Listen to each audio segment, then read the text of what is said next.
Welcome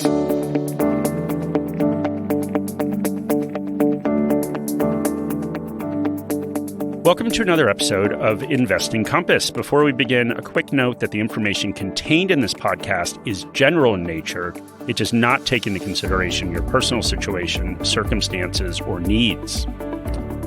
So, Shani, we have one plug, and then I know there's something you want to talk about that's very important to you. But we did, with Will's help, an investing course. Mm-hmm. So do you want to say a couple things about the investing course? Yeah, so it's completely free, so you can access it on morningstar.com.au, but we'll also put a link to it in our episode notes. But it is, I think, 10 modules, and it's a course based on the foundations of how to invest successfully. Yeah, and it's video, as you can imagine, because we included Will.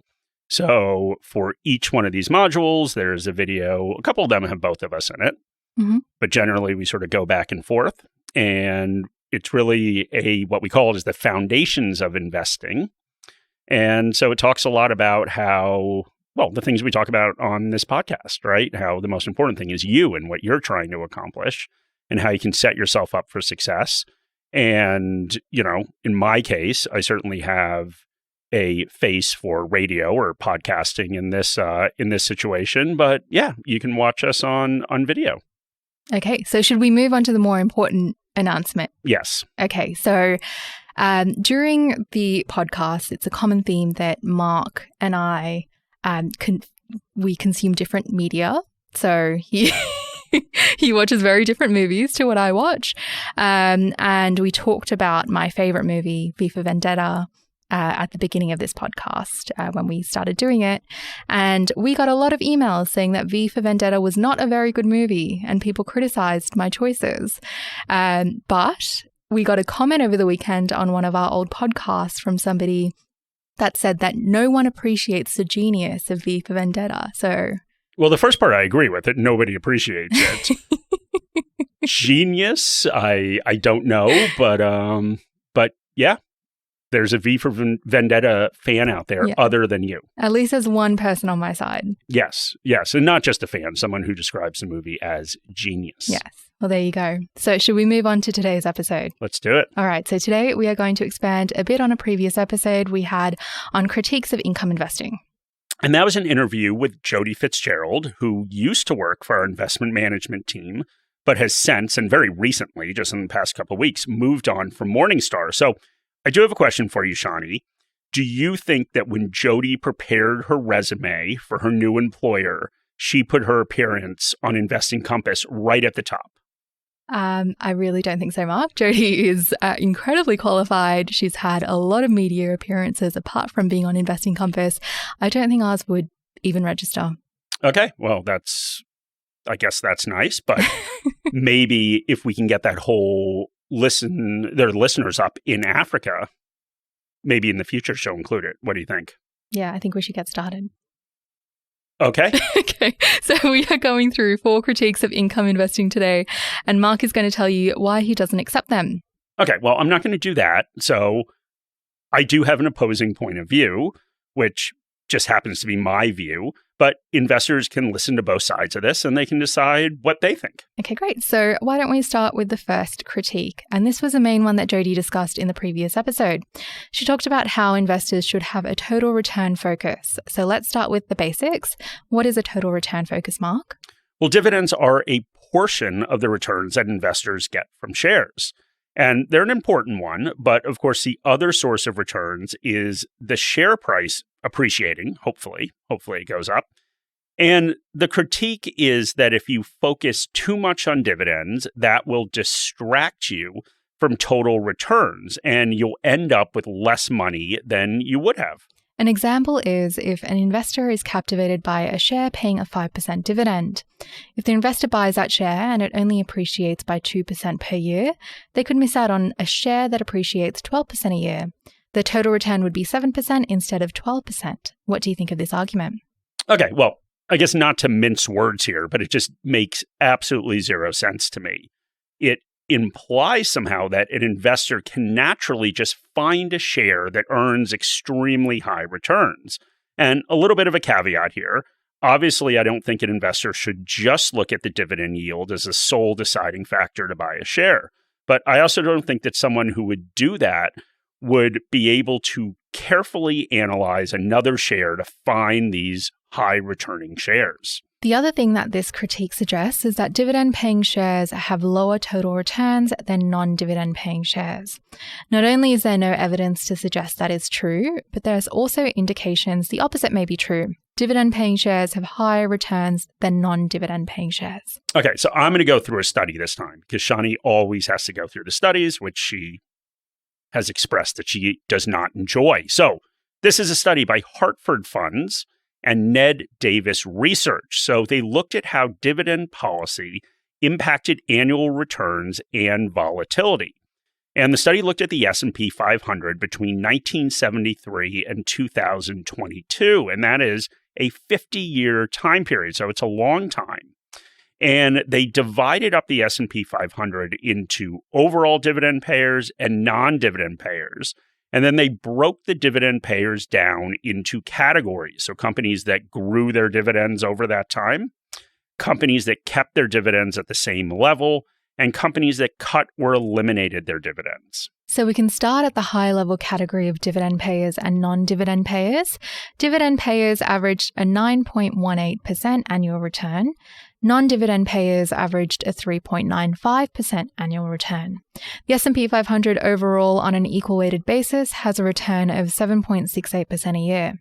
Okay, then we can break it down into the categories I mentioned earlier. The companies that grew their dividends earned a return of 10.24% a year.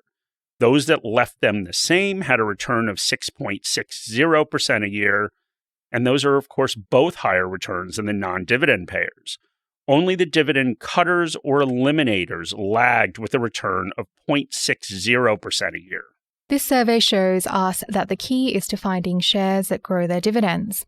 And we will talk a little bit more about that when we get to the tips at the end. But overall, we can say that if an investor is randomly selecting a share, the chances of earning a higher return are based on whether that company pays a dividend or not.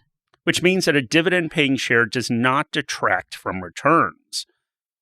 In fact, it actually does the opposite. So why don't we turn our attention to risk? The way that risk is measured for an investment is volatility. And we've talked about this before, but for many investors, volatility is irrelevant if you're focused on the long term. That year-to-year fluctuation in value matters little. What matters is the return you get over the long term. But for some investors, we do need to acknowledge that volatility matters a lot, especially if you're approaching retirement. So, Shani, how do we measure volatility? There are two main measures that investors use, beta and standard deviation. We can start with beta. Beta measures how much the share price bounces around in relation to the index. The index has a beta of 1, and a share in the index with a beta of higher than 1 means it moves both up and down more than the index. A beta less than 1 moves less than the market.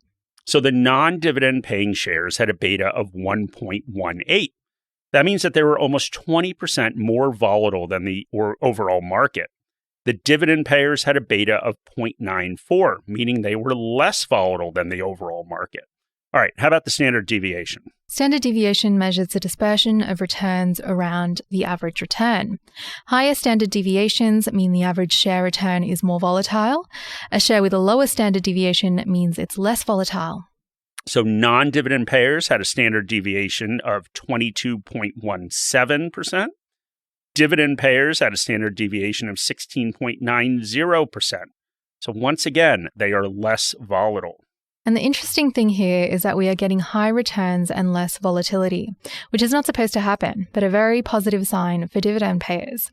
And if a professional investor tells you that you shouldn't use an income strategy, it is worth asking about this research. And there's some irony because, as you remember from earlier episodes, we periodically measure how professional investors do against the index in our active passive barometer report. And of course, most active professional investors don't beat the index. Only 10% of large cap managers beat their index over a 10-year period in our 2023 report.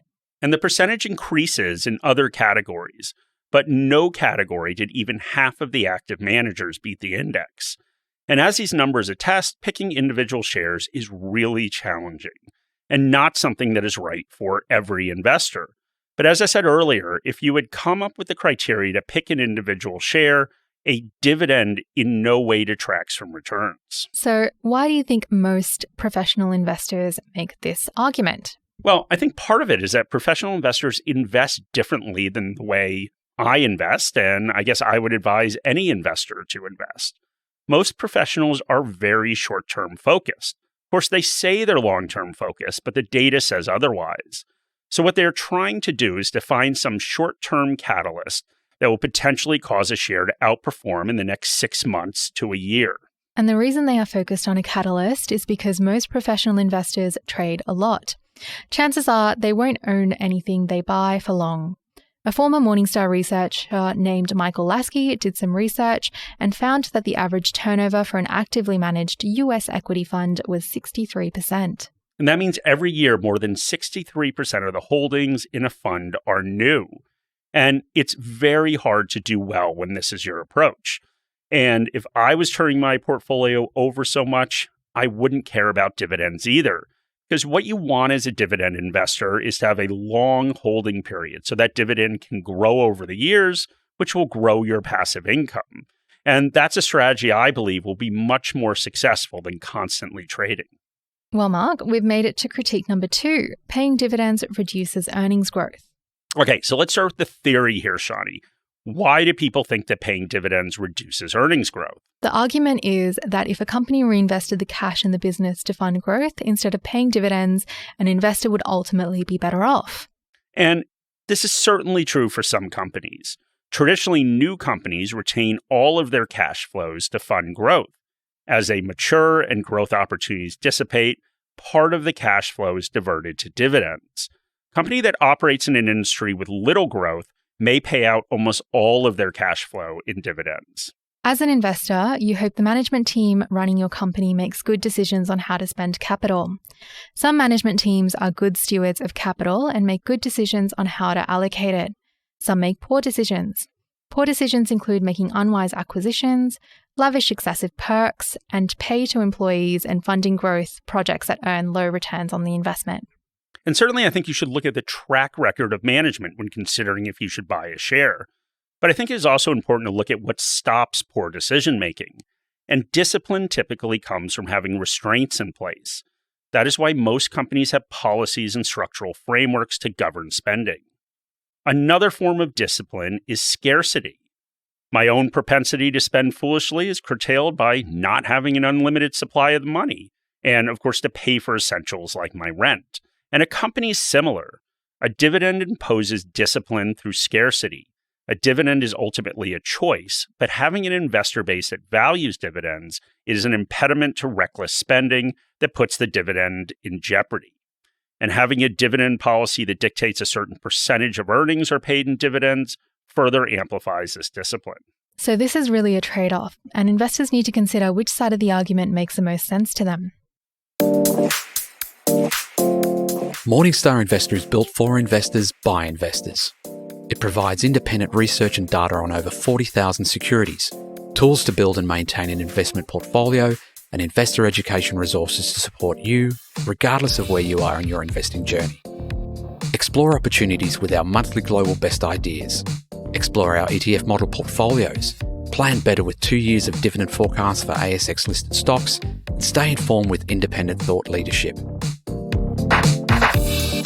We've built tools to help you construct, monitor and maintain your portfolio, including our Portfolio Manager, integrated with one of Australia's leading portfolio tracking tools, ShareSite.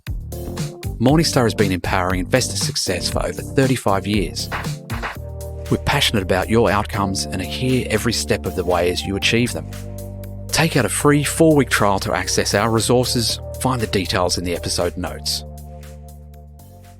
All right, so we're going to do critique number 3, Shani. And this one is dividends are inherently inefficient from a tax perspective. And we talk about the 2 sources of returns, and both dividends and capital gains are taxable events. A dividend and a capital gain is either taxed at an investor's marginal tax rate or at 15% if the assets are in super during the accumulation phase. The difference is that an investor can choose when to sell appreciated shares and realize a capital gain. The tax on a dividend is due when a company decides to pay a dividend. And having the power to determine when a taxable event occurs is, of course, advantageous. An investor could decide to sell shares when they are in a lower marginal tax bracket. The investment is held in super, the investor can wait until they are in pension mode, and there may be no taxes. Another advantage is that there is a discount on long-term capital gains if an investor holds shares for more than a year. These tax benefits to capital gains are offset by the benefits of franking credits for Australian investors who invest in Australian shares. For fully franked dividends, these offsets are significant. And this is undoubtedly an advantage. However, this advantage requires a couple of assumptions. Investors sell shares to rebalance a portfolio because there is a better opportunity to invest the funds. Investors also sell shares because they need the money. This may be in retirement to pay for day-to-day life or to fund a purchase. And either way, the investor that needs to sell shares is at the mercy of the current price. Share prices can go through slumps based on temporary issues with an individual company or just overall market sentiment. If an investor needs to sell at an inopportune time, that is also not in the best interest of an investor. It may involve giving up a valuable ownership stake in a company for far less than it is worth in the long run. The other consideration is the fact that while dividends are a taxable event, an investor gets a cash payment, and that has value. Nobody would argue that people should quit their jobs because salaries are taxed. A dividend is a tangible way to extract a return from the purchase of a share with an unknown future. For every Google, there are far more Zips and Enrons. I personally hold shares for the long term, and in some cases, I fully recouped my initial investment with dividends. No matter what happens to the share price in the future, at least I've gotten those dividends. We also need to look at how dividends influence total returns. In a theoretical scenario, an investor would likely choose to get the same total return from price appreciation instead of dividends. This theoretical scenario is not real life. In real life, dividend-paying shares have higher returns, and dividends also make up a larger part of our total returns. Over the previous 20 years, as of November 2022, 51% of the total return from the ASX 300 have come from dividends. Okay, so we're on the last critique, Shani, and that is that income strategies require investors to actively manage their portfolios. And in my opinion, this last argument is convoluted. The theory is that everyday investors are not capable of selecting individual shares, and trying to pursue an active strategy to generate income leads to poor results. This argument ignores the fact that there are other avenues other than picking individual shares to pursue an income strategy. There are passively managed ETFs and funds that follow an income strategy, and there are actively managed ETFs and funds where the decision-making can be outsourced. Okay, so those are the 4 critiques, and I guess our response to those critiques. But we did want to talk a little bit about some tips for building an income portfolio. And we've talked about many of these before, and you can go back to our other dividend episodes to hear more detail, but you go for it, Mark. Okay, so I would put our tips into 3 categories, and those are growth, diversity, and time. To me, those are the 3 secrets to success from an income perspective.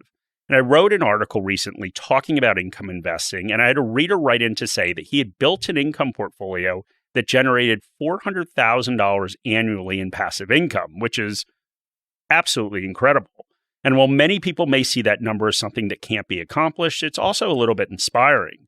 So why don't we start with the first tip, Shani, growth. Many people see growth as the opposite of income investing.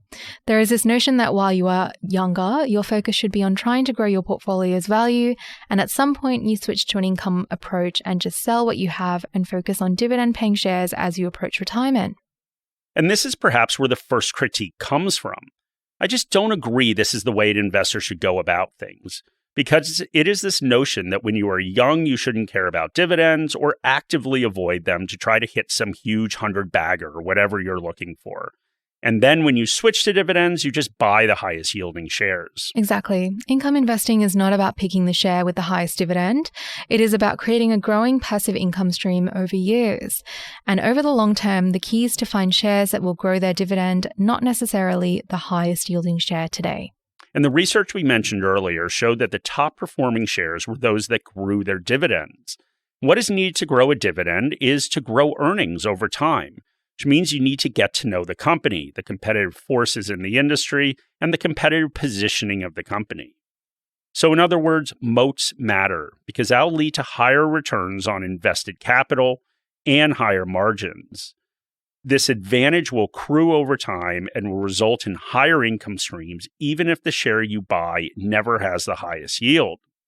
So focus on the fundamentals of the company. To have a sustainable and growing dividend, the company needs not only for earnings to grow, but it needs to convert those earnings into cash and have appropriate debt levels to be able to keep paying the dividend. The next tip is diversification. And when we talk about diversification in income investing, the key is to have multiple sources of income in our portfolio. Have a diverse set of dividend payers in your portfolio, some with higher current yields, some which have low yields but may have high growth, and a mix of sectors and countries. And looking at this mix of different sectors and countries may be leaving a bit of yield on the table. If you have income coming from the tech sector, you aren't going to get those high yields right now, but the income stream in the future may actually be higher. Same thing with countries. Maybe giving up some yield because of the lack of franking credits, but over time you may have higher passive income from your portfolio with a mix of Aussie companies with franking credits and global companies that don't have them. And all of this relates to the last tip, which is time. Compounding is a powerful tool in an investor's arsenal. We always talk about compounding when it comes to account balances, but it works with income as well. Compound your income through dividend growth and reinvesting the income you receive to get more income. But the key here is to stay invested through ups and downs in the market and just keep earning those dividends. And while that example we used of the $400,000 in passive income may seem completely out of reach, and it may be for some investors, but if you keep compounding that income you earn, perhaps you can get there or to a level that you're looking to achieve. Warren Buffett famously described compounding as a snowball rolling down a hill that gathers more and more snow as it goes, so it grows larger and larger. And in the beginning, that growth may seem inconsequential. Perhaps each month you're growing your income by an amount that translates into a simple day-to-day expense like a lunch that you buy. And you may think, who cares? This is a waste of time. But over time, those same percentage changes will be larger and larger in dollar terms. Soon it isn't just a lunch you're growing your income by, it's a weekend away each year. Then maybe it grows to a week away on vacation. Keep at it through thick and thin. Just slowly keep adding to the income, and after years and decades, you'll be amazed at where you end up. And where we've ended up right now is the end of the episode. So thank you very much for listening. We really appreciate it. As always, we love your comments and questions. You can put those in the podcast app like the V for Vendetta person did, or you can email me. My email address is in the show notes. And finally, if you have any questions or want to get to that investing course, please just let me know and I'll send that to you. Any advice in this podcast is general advice or regulated financial advice under New Zealand law prepared by Morningstar Australasia Proprietary Limited and or Morningstar Research Limited without reference to your financial objectives, situations or needs. You should consider the advice in light of these matters and any relevant product disclosure statement before making any decision to invest. To obtain advice for your own situation, contact a financial advisor.